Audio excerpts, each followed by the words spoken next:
What's going on? Spider-Man 2 tier list, the characters, the game, let's do it. Up first we have Felicia, Black Cat. You know, she's only in one mission.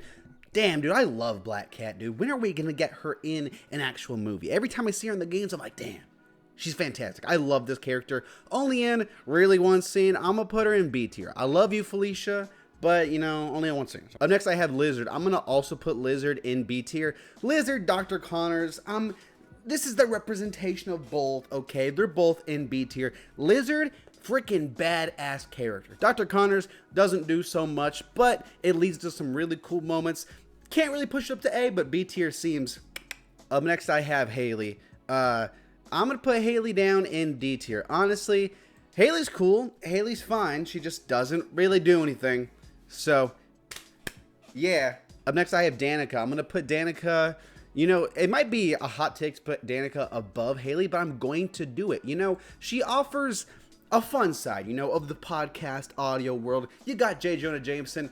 Dude's hilarious, but he's always talking smack, always talking shiz. Danica, she pops up and she's like, hey, you know, yeah, Spider-Man's killing people probably, but like, maybe it's not that bad. She's a nice force of positivity in the world. When everything's going bad, I can at least be like, okay, Danica's got me. If no one's got me, Danica's got me. Up next, I have Flint Marko, Sandman. I'm going to put him in B tier also. A super interesting version of Sandman. Sandman's always been kind of interesting. And when I say Sandman's always been interesting, I just mean he's interesting in Spider-Man 3, one of the best parts of Spider-Man 3. But again, I like how they play into that sympathetic side of the character. Super cool intro also. I'm going to put him in B tier. Wraith is a really interesting character. I'm going to put her in C tier though, again, because she's not really involved that much. I think going forward into future games, DLCs, whatever, she's going to be a lot more involved. I liked kind of this transformation from Yuri into Wraith.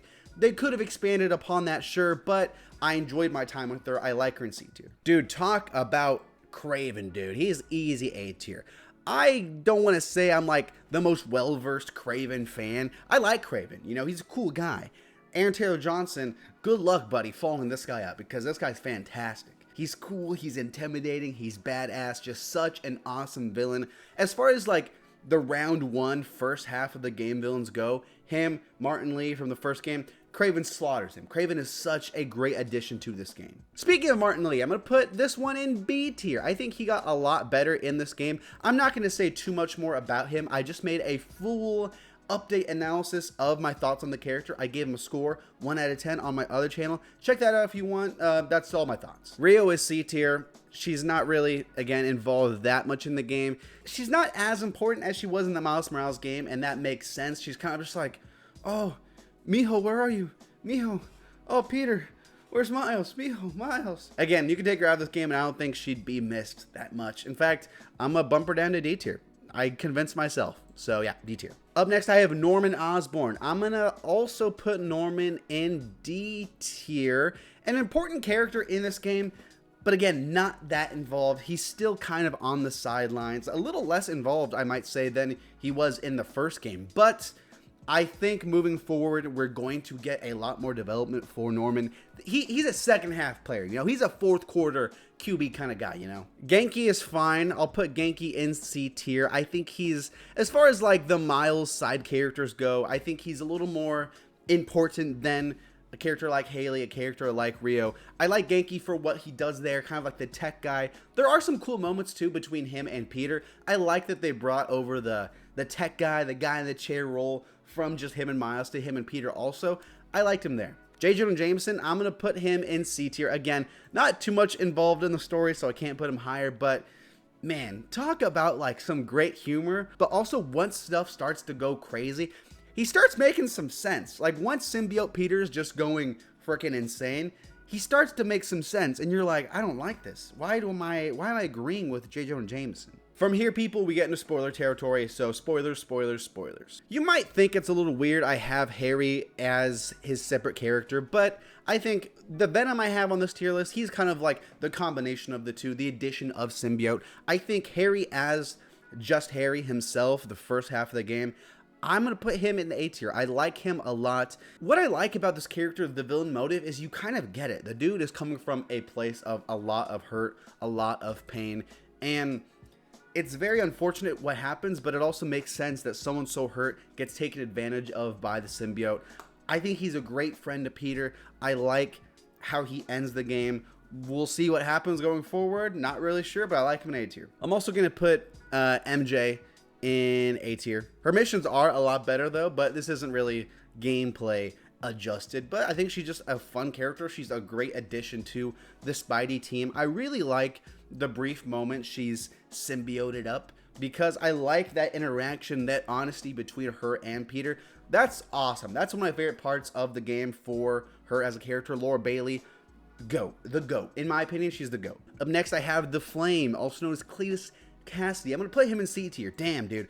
This guy made an impact on me. He's not in the game really, like, at all. He's only in, like, a mission or two.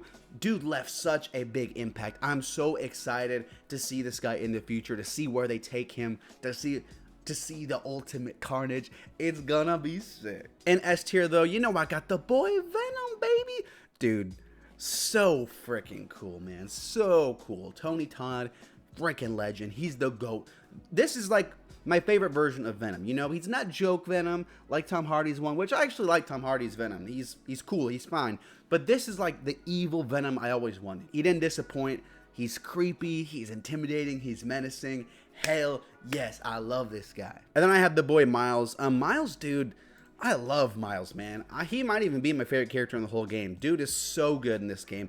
I love how they build upon him from the first game and the Miles Morales game itself. Dude is absolutely stellar. The parallel they draw between him and Martin Lee, just getting over your quest for revenge arc, is terrific, dude. Najee Jeter, freaking 10 out of 10. Might be the best actor in the whole game. I'm just saying, might be the best performance. And then, of course, I have Peter, the boy, Peter Parker, Spider-Man in S tier. I think the big thing in this game for Peter is obviously the symbiote arc. And damn, dude, it's done so well. Maybe the best version I've seen. Granted, I haven't seen all of them. I haven't even seen a lot of them, if I'm being honest, if I'm being frank. But I think this game pulled it off so well. Yuri Lowenthal is legendary. I love this version of Peter Parker Spider-Man. He plays all the sides to the character so well. Such a well-rounded Spider-Man, you know? That's the list. Let me know who your favorite characters are from the game, what I got wrong, and what you think of the whole Spider-Man game. Let me know. I liked it a lot.